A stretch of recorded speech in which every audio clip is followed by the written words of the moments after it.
Bueno, regresamos en este tribunal de la tarde y como les habíamos anunciado, vamos a tener una conversación interesante en nuestra audiencia con Jaime Ariste Escuder, quien fue administrador de Punta Catalina, economista. Bienvenido, Jaime, a este tribunal. Gracias por estar con nosotros. Muchísimas gracias a ustedes. Es un placer estar aquí con ustedes. Vamos a ver. Bueno, Jaime, Bueno, doctor, dice, hay dice muchas Antonio, preguntas. Adelante, Antonio Donis. Almonte, que es el ministro de Energía y Minas de la República Dominicana, del nuevo gobierno en cabeza Luis Abinader, que Jaime Ariste Escuder es el responsable de todo lo que ha estado aconteciendo en los últimos tiempos en Punta Catalina, sobre todo de la contaminación y problemas. Él habla de problemas que pudieron resolverse en un día. Mira, gracias por la pregunta. La realidad es la siguiente. De lo que somos responsables es de tener ya en marcha la principal central eléctrica de la República Dominicana, generando ingresos de alrededor de 40 millones de dólares al mes. Estamos hablando de que al año estaríamos generando cerca de 500 millones de dólares de ingresos, 250 millones de dólares de beneficios. Para que tengas una idea, de enero a julio, ese periodo que estaba todavía en prueba, porque recibimos las dos a partir de mayo, pues hemos ahí en ese periodo entregado al gobierno dominicano 105 millones de dólares de beneficios. 105 millones de dólares de beneficios, de manera tal que es una empresa sumamente rentable. Se puede decir que es una mina de oro, la central termoeléctrica Punta Catalina. Y en consecuencia de eso, yo sí te puedo decir que soy responsable de tener la planta que desde el mes de mayo ha estado supliendo alrededor del 30% de toda la electricidad del país de una forma muy estable, y además una planta que durante el periodo de las tormentas que nos afectaron llegó a suplir el 39% de toda la demanda. De manera que es una super planta, es un super proyecto que ahora hay que sacarle beneficios a favor del pueblo dominicano. Porque recuerda, vamos a tener los 250 millones de dólares de beneficios al año directamente por Punta Catalina, pero debido a que las empresas distribuidoras van a experimentar una reducción en el precio de compra, se tiene un ahorro de 200 millones de dólares más. Es decir, que en total son 450 millones de dólares. Eso es medio punto del PIB. Medio punto del PIB le estaría generando beneficios directos Punta Catalina al Estado Dominicano. De tal manera que ese es el aporte de la central termoeléctrica Punta Catalina, y lo que vemos de parte de Antonio Almonte, así como también de Serafín Canario, y ahora también ya se ha revelado del licenciado Macarrulla, es una estrategia para tratar de vender a precio de vaca muerta Punta Catalina, y eso hay que evitarlo. Ya te señalé el nivel de beneficios que en 5 años, el gobierno Doctor, recupera su inversión. doctor, amplíe un poco esa postura que usted ha asumido de que hay una campaña de descrédito contra la planta para luego intentar venderla a precio de vaca muerta. O sea, ¿en qué fundamenta esa apreciación? Sobre todo con lo que él acaba de señalé, decir, que es una mina de oro. O sea, ¿cómo vender una mina de oro entonces? Exactamente. Y fíjate, yo tengo los datos de mayo, junio, julio y agosto. Ha sido la empresa que más electricidad ha generado en el país. Ha sido la empresa que en situaciones de salida de plantas grandes, como es el caso de AES Andrés, que por meses ha estado operando a mitad de capacidad, Punta Catalina la ha suplido. Y en medio de la pandemia, cuando hubo problemas con otras generadoras, Punta Catalina se echó arriba el sistema y suplió de una forma muy estable el 30% de la demanda. Entonces, Punta Catalina es realmente una joya, es la joya del sector eléctrico y es una mina de oro. Ahora bien, ¿qué sucede? Tan pronto llegaron, y desde antes se veía, pero tan pronto llegaron y tomaron el control de Punta Catalina, hemos visto cómo se ha iniciado una estrategia para vender, primero hablar mal de ella, desprestigiarla. Y obviamente que eso es Porque eso para no tiene venderla sentido. Si tú la vas a vender, tú tienes que ponderar sus cualidades, porque se supone que al Estado Dominicano le conviene venderla al mejor precio posible en el mercado. Eso es si tú quieres sacarle el máximo provecho para el Estado. Pero correcto, si tú lo que quieres es beneficiar a los compradores, tú no lo vas a hacer. Tú vas a hablar mal. ¿Por qué? Porque eso le permite justificar un precio más bajo. Mira, en finanzas, el valor de una empresa se determina de la siguiente manera. Tú tienes el flujo libre de efectivo de ese negocio, lo traes a valor presente con una tasa de descuento. Entonces, ¿Qué sucede? Si tú hablas mal de la empresa, pero no solamente hablas mal de la empresa, sino que tú despides al superintendente de operación, que es el jefe máximo de operación, despides al superintendente de mantenimiento, que es el jefe máximo de mantenimiento, que tienen toda la experiencia que tú le pudieras pedir y desear a unos técnicos que te van a manejar esa planta tan sofisticada, que desde que eso era campo de caña han estado trabajando en la construcción, comisionamiento y operación de Punta Catalina, que se saben al dedillo. ¿Cómo es posible que tú lo despidas a esas dos personas? ¿Y tú sabes por qué lo despidió el señor Canario? Simplemente porque cuando Canario, que fue contratado para hacer una prueba muy sencilla, modificó su informe y trató de decir que Punta Catalina no había pasado la prueba, esos dos técnicos le dijeron a Canario que él se equivocaba y pusieron las pruebas de cómo en realidad Canario estaba dando un resultado que no era el correcto. Esos dos técnicos que son de muy alto nivel, pues fueron los despedidos. Despide a esos dos técnicos. Habla mal de la empresa. No inviertes lo que tienes que invertir en repuestos. No compras repuestos. No le está dando el mantenimiento adecuado a Punta Catalina. Obviamente, el objetivo tuyo es sacar la unidad de operación. Doctor, no me queda claro eso. Pero no me queda claro eso de que no se le está dando el mantenimiento adecuado porque no es la empresa General Electric que le da el mantenimiento. Ese es el punto. Fíjate lo siguiente. Yo quisiera averiguar cómo están las conversaciones con General Electric. Recuérdate que General Electric es un contrato de operación, de asistencia de operación y de mantenimiento. Es un mantenimiento de 8 años donde tú tienes los mantenimientos pero muy específicos. No es el mantenimiento del día a día. ¿Te das cuenta? Son mantenimientos importantes que tú le tienes que dar para que la turbina, el generador y los equipos relacionados operen adecuadamente. Pero si tú dejas dañar, por ejemplo, el sistema de correas del carbón, ya eso no tiene que ver con General Electric y sin embargo te detiene la planta. Entonces, ese es el tipo de situaciones que se está viviendo. A ver, perdona la interrupción, a ver si podemos entender, porque lo que está diciendo es muy grave, sumamente grave. O sea, está diciendo que se está saboteando la operatividad de la planta para poder entonces negociarla y venderla. Mira, se está dándole un mantenimiento inadecuado porque antes tú tenías un mejor equipo dándole el mantenimiento que se necesita en Punta Catalina. Si tú continúas con ese tipo de práctica de darle un mantenimiento inadecuado, tu tasa de falla va a aumentar y eso va a generar entonces una pérdida de valor de Punta Catalina.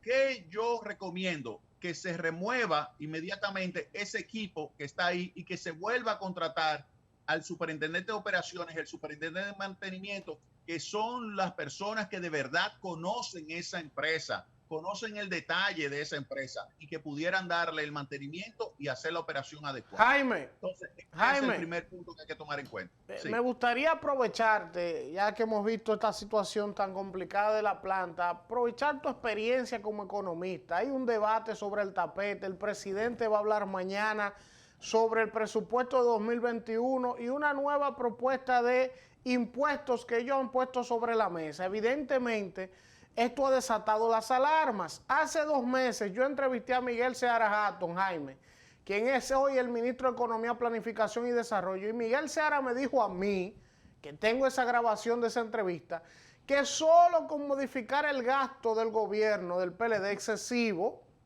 ellos habían identificado partidas entre 125.000 y 150.000 millones, que eso era aproximadamente un 3% del PIB, y que con mejorar el gasto ya había un problema enorme resuelto. Ahora, ¿por qué ahora hablar de incrementar impuestos? ¿Por qué aumentar el presupuesto en un año donde se han caído las recaudaciones, donde se ha caído el turismo?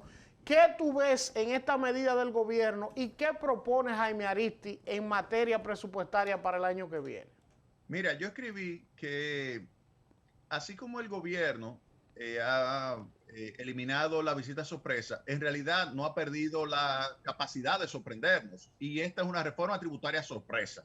Este es el típico palo acechado que se intentó dar a través del presupuesto. Es un golpe a la clase media porque todas las figuras impositivas que tiene recae fundamentalmente en la clase media, incluyendo el impuesto del 1% sobre los activos financieros netos, porque recae directamente sobre la tasa de interés activa que la va a aumentar y reduce la tasa de interés pasiva, de forma tal que perjudica principalmente a la clase media. Esto, como muy bien señalaba Seara, no era necesario. Incluso cuando le preguntan a Seara, óigame bien, se ve molesto y dice, no, pregúntenle al ministro de Hacienda. O sea, fíjate, el ministro de Economía, cuando le preguntan de la reforma tributaria, dice, no, pregúntele al ministro de Hacienda. ¿Por qué? Porque él no estuvo de acuerdo. Entonces se ve que no se está trabajando en equipo. Este es un gobierno que ha comenzado mal, ya parece un gobierno viejo, un gobierno que es como dando palos a ciegas, y así no es verdad que va a llegar lejos. No. Aquí ellos tienen que sentarse, buscar asesoría. Definitivamente ellos no tienen experiencia para nada, y se lo advertimos antes de las elecciones. Este es un gobierno que no tienen experiencia, cometen errores graves. Por ejemplo, esa reforma tributaria que tú señalas, que está incluida en el presupuesto, es legal porque está incluida en el presupuesto y debería ser leyes aparte, pero no solamente eso, sino que es inconstitucional porque trata de modificar el Código de Trabajo. Ustedes que son abogados, bueno, está Neto que es economista también, óyeme bien, cuando tú tratas de modificar el Código de Trabajo, tú tienes que tener una mayoría muy específica en el Congreso Nacional. No es a través de una ley presupuestaria que te establece claramente la propia ley que no puedes modificar otras leyes para crear impuestos, no puedes modificarla para reducir ni para modificar los impuestos. Entonces, es totalmente ilegal e inconstitucional esa propuesta de reforma tributaria que, como ya te señalé, como tú muy bien dices, no se justifica en este momento porque se podía reducir el gasto público. Y este es el peor momento porque es que estamos en una situación de recesión, una situación de empeoramiento de las condiciones de vida de la población. Doctor, estamos totalmente de acuerdo con ese planteamiento e inclusive nosotros lo resumíamos en otros programas donde participamos diciendo que esta reforma velada no tiene ni lógica económica, por lo que usted explica, pero también carece de lógica jurídica porque resultaría inconstitucional. Totalmente de acuerdo. Ahora bien, la segunda parte de la pregunta de Elvin Castillo, que yo rescato y me gustaría escucharla en ese sentido, es en torno a las propuestas. De manera llana, como usted comunica, por supuesto, para que la gente entienda cuáles alternativas usted pudiera ofrecer ante un escenario que todos reconocemos a nivel económico es sumamente adverso en este momento. Mira, no hay otra alternativa que no sea reducir el gasto que ellos identificaban como un gasto de corrupción. Como ustedes señalaron, llegaron no a 150, a 189 mil millones de pesos llegaron a decir ellos que podían ahorrarse con la corrupción. Entonces, la única alternativa es eso. Si ya ellos tienen casi 50 días o más de 50 días en el gobierno, pudiera perfectamente, como ya tienen el control de todos los gastos, ellos pudieran reducir ese gasto. Todo lo que es corrupción, que lo corten. Y son 180, eso es 15 mil millones de pesos. Oye bien, 15 mil millones de pesos al mes. En 42 días de ahorro, ellos pudieran recibir los 21 mil millones de pesos que supuestamente recibirían con estas figuras impositivas que ellos quieren establecer dentro de la reforma tributaria. O sea que no necesitan estos impuestos, lo único que necesitan es reducir el gasto de corrupción que ellos habían identificado. Yo espero que sea cierto ese gasto de corrupción. Pero lo dice de manera sarcástica, ¿no? Si no tienen un problema serio, pero eso es ellos ya. Dionisio, brevemente, porque me gustaría también escuchar la consideración de Jaime sobre la deuda pública. Hemos visto, por supuesto, claro, la expansión de la deuda pública, uno la justifica, ¿no?, por el descenso brutal de los ingresos del Estado por motivos del COVID-19 y de este coma inducido al que hemos sometido a la economía para evitar el contagio. Eso todos lo entendemos. Ahora, estamos hablando de que el nivel de deuda pública comparado con el PIB superaría el 60% y siempre vuelve otra vez la pregunta sobre la sostenibilidad y la viabilidad de tomar este camino para financiar el presupuesto del Estado. ¿Cuál es su perspectiva en este sentido? Y quiero agregarle, doctor, escúchame, quiero agregarle a esa pregunta de Ernesto para que no se me escape las implicaciones económicas que tiene el hecho de que un presidente diga que su país está quebrado? Buen ¿Y punto. cómo reaccionan los mercados financieros ante un planteamiento Muy buen como punto. ese? Bien, con eso era que yo iba a comenzar. Mira, a mí me sorprendió escuchar y ver al presidente Abinader decir que el gobierno está quebrado, que el país está quebrado. Mira, eso es un grave error, porque eso manda un muy mal mensaje a los mercados internacionales. Y ten en cuenta lo siguiente. Lo que le dijo Jochi Vicente es algo totalmente diferente a los tenedores de bonos en el roadshow. En el roadshow, una semana antes, habían dicho, este país es el país que tiene la mejor economía de la región, el mejor ritmo de crecimiento del 2015 al 2019, la menor déficit en cuenta corriente, el mejor esfuerzo en materia fiscal, que ha logrado tener sostenibilidad de la deuda pública, que ha logrado también tener una política monetaria adecuada que favorece la inversión y la estabilidad macroeconómica. Si tú dices todo eso y entonces tú dices al mismo tiempo que está quebrado, entonces yo digo, bueno, ¿será que el presidente Abinader olvidó lo que es el concepto de un negocio o empresa o entidad quebrada? Se define de la siguiente manera cuando tú estás quebrado, que el valor presente del flujo de ingresos que tú vas a tener es inferior al nivel de la deuda. Así es que tú llegas a una situación de quiebre.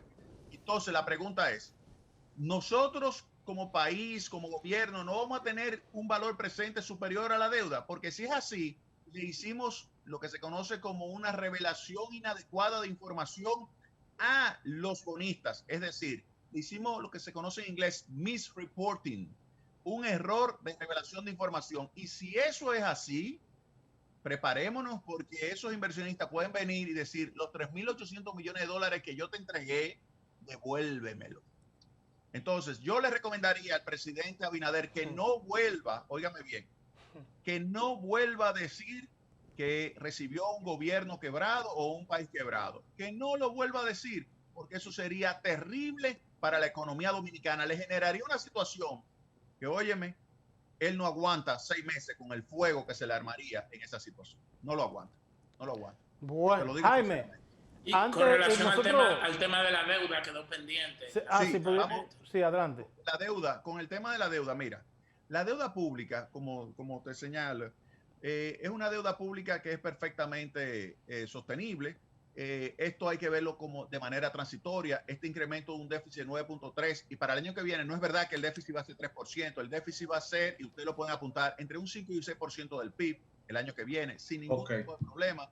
Entonces la deuda, dejando fuera la del Banco Central, Ernesto, o sea, dejando fuera esa, sí, este año terminaría en 53% y el año que viene, entonces que terminaríamos en 60%. Ahí esa sería la deuda pública del sector, la deuda del sector público no financiero. Exactamente, exactamente. O sea, estoy dejando fuera del Banco Central. Entonces, obviamente que tú ahí, entonces dices, mira, es alta, no es la más alta de la región. Se sabe que este incremento es un incremento por el choque de oferta y de demanda provocado por la pandemia del COVID, pero que es algo totalmente entendible. Los mercados así lo entienden y lo único que te van a decir es que si tú ibas a reducir, por ejemplo, de 50 a 35 en un periodo de ajuste de 8 años, ahora te van a decir, mira, ahora tú vas a reducir de 60 a 40 en un periodo que en vez de ser de 8 años, de 15 años. Más largo. Pero tú tienes que mandar los mensajes de que tú vas a mejorar tu posición fiscal, pero eso significa que tú tienes que, para el año que viene, mandar ya así una buena reforma tributaria para implementarla en el año 2022.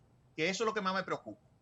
Con esto que ellos acaban de hacer, de tratar de mandar por debajo de la mesa, de forma sorpresiva, una reforma tributaria, eso va a generar un malestar en la sociedad que le va a ser luego difícil aceptar la reforma tributaria de verdad, la que se necesita para el año 2022. Le va a ser difícil. Jaime, yo quiero retornar al tema inicial de Punta Catalina, porque los dominicanos hemos manejado muchas cifras con relación al valor y con relación al gasto total que incurrió el gobierno dominicano en la construcción de esta termoeléctrica. Real y efectivamente, ¿cuál fue el gasto total de la inversión? Mira, yo te puedo decir exactamente el monto pagado al contratista bajo el contrato EPC. Oye bien, para la construcción de la central termoeléctrica Punta Catalina, incluyendo el puerto, se pagó un total de 2.454 millones de dólares. Si tú lo quieres redondear, 2.455 millones de dólares. Oye bien, ese es el pago. No es verdad lo que dijo Antonio Almonte de que se le había pagado por encima del contrato de PC 800 millones de dólares. No, no, no. Mira, ahí en ese monto están 1.945 millones de dólares que están en el PC. 86 millones de dólares que es la indexación que está en el EPC. Y hay 27 millones de dólares que es una variación.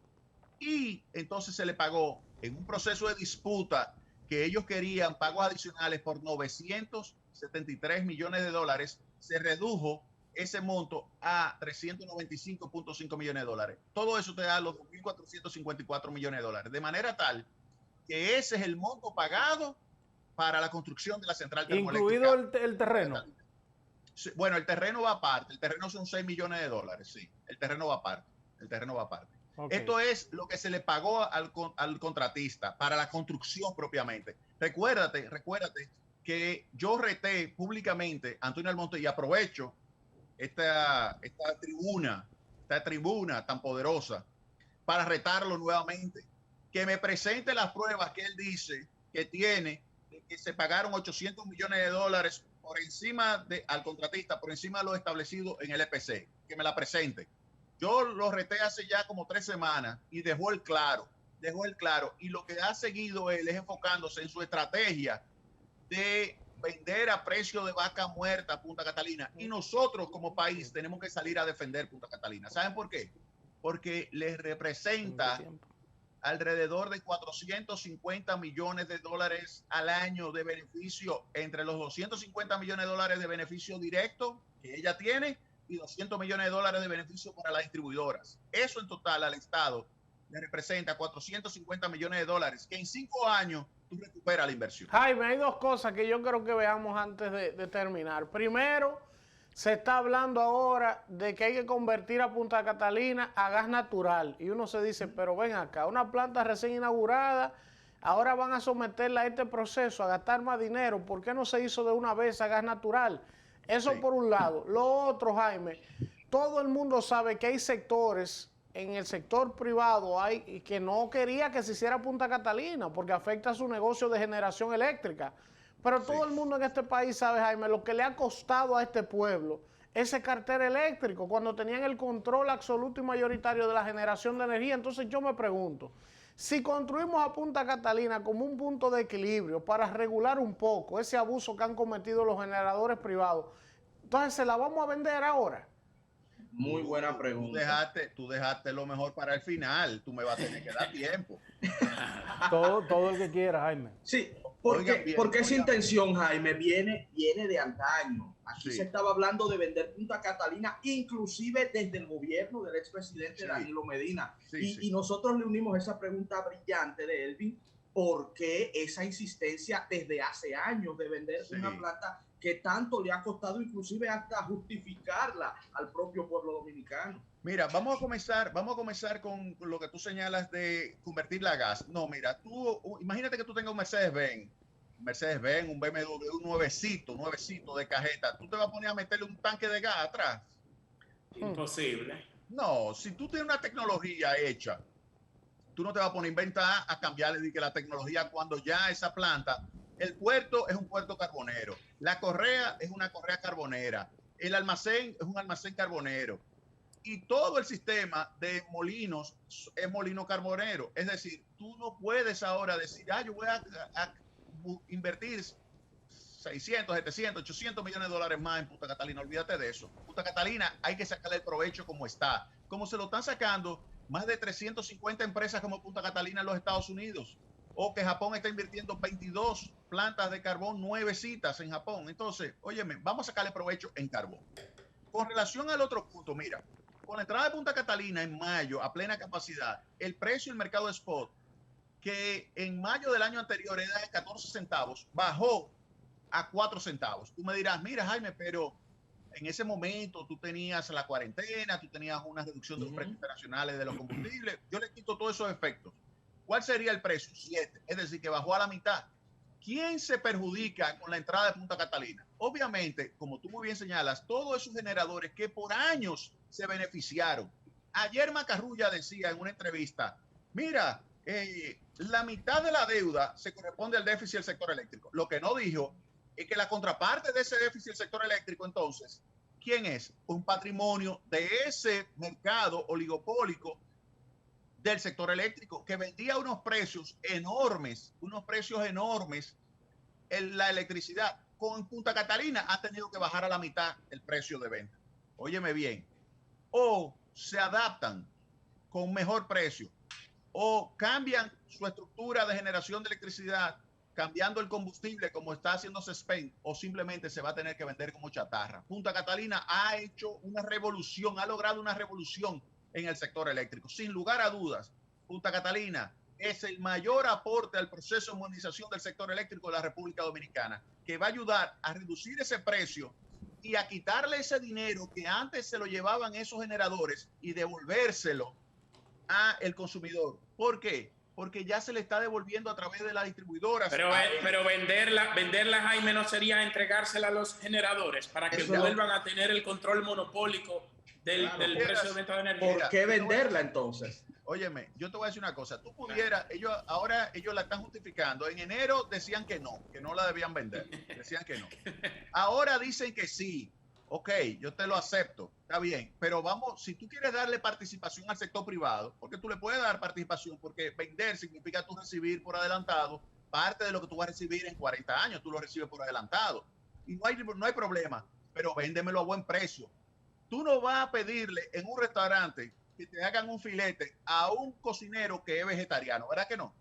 Entonces, ni Serafín Canario, que habla malísimo de la planta y la opera mal, ni Antonio Almonte, que tiene un historial, óigame bien, tiene un historial en contra de la CDE, y lo voy a revelar próximamente. Antonio Almonte tiene un historial en contra de la CDE. Pero adelante, vamos a aprovechar. No, espérate, porque estoy preparando mi expediente completito. Y entonces, el otro es Macarrulla, que hemos visto hablando mal también de Punta Catalina, lo difícil que será la venta de eso, los problemas que genera Punta Catalina. Y Celso Marrancini. Entonces ninguno de los tres puede vender Punta Catalina. Ninguno. Yo no he oído todavía a Celso Marrancini hablando de Punta Catalina. Bueno, Celso en el informe de la comisión que nombró el presidente Danilo Medina, se supone que se acogió a lo que dictaminó todo el equipo que formó esa comisión, porque esa comisión le dijo al presidente que no era factible la venta de Punta Catalina. Sí, mira, exactamente. Y Celso es un hombre, tú en algún momento puedes estar en favor, en contra, tener opinión encontrada, pero mira, es un hombre trabajador, honesto, valiente, es una persona con que tú te puedes sentar razonable. O sea que yo te voy a decir, esa ha sido, de todas las decisiones que ha tomado el presidente Abinader en el sector eléctrico, me parece que haber colocado a Celso Marrancini en ese gabinete eléctrico ha sido la mejor. Pero con las revelaciones que tú has dado, Jaime, aquí en este espacio, pudiésemos entonces concatenar algunas cosas con otras, porque si Punta Catalina ha obligado a los demás integrantes del sector, los que le venden energía al Estado, a reducir sus precios, probablemente sea entonces una presión que tenga el gobierno dominicano de ese sector para volver a manejarse como estaban antes. Mira, pudiera ser sin lugar a dudas. Es una presión importante porque le está quitando millones, o sea, 250 millones de dólares de beneficio que recibe Punta Catalina se lo quita a alguien. Y los 200 millones de dólares de menor precio que va a estar pagando las distribuidoras y que le representa un ahorro, se lo quita a alguien. En total le está quitando 450 millones de dólares a alguien. ¿Te das cuenta? Bueno, el pueblo entonces tiene que oponerse a esa venta. Claro.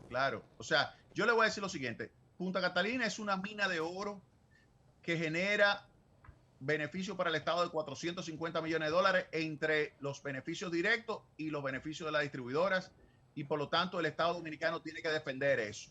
Si va a vender participación accionaria, tiene que ser a un precio de mercado. Punta Catalina, y le voy a dar este dato, Punta Catalina, el precio de mercado ahora mismo son 2.600 millones de dólares. Repito, Punta Catalina, su valor de mercado ahora mismo, en función de la capacidad de generación de efectivo, son 2.600 millones de dólares, ni un centavo menos. Bueno, Ernesto, no sé si Ernesto y Julio tienen alguna... No, yo creo que ahí está ya la nota de prensa. Ahí está, sobre todo el reto público que lanzó. Ha quedado todo claro, doctor, aunque no me queda claro por qué, si el gobierno sabe que no va a cumplir con la meta del déficit de un 3%, lo anuncia previamente. Usted, de hecho, lo veía usted en Tecnopol, que decía que ellos pretenden reducir el déficit de un 9% este año a un 3%, que es una reducción muy drástica. Eso es imposible, olvídate de eso, eso es imposible. Eso ellos, con el mejor de la suerte, 5 a 6% va a ser el déficit el año que viene. Y que se olviden de vender Punta Catalina, que se olviden de eso. Ya no es el momento de vender Punta Catalina porque ellos han creado mucho ruido, a menos que tengan compradores listos. Jaime, pero ellos tienen Jaime, pero ellos tienen el presupuesto 90 mil millones de pesos en venta de acciones y no especifican. Sí, ellos ya lo estimaron, es verdad. Exactamente. Ahí está Punta Catalina. Y eso es muy por debajo de los 2.600 millones de dólares que cuesta Punta Catalina. Bueno, muchas gracias, Jaime. Al doctor Jaime Aristia Escuder. Gracias a Jaime Aristia Escuder por acceder a esta entrevista con nosotros. Yo creo que tenemos que ir a una pausa comercial y retornamos entonces con el final del espacio.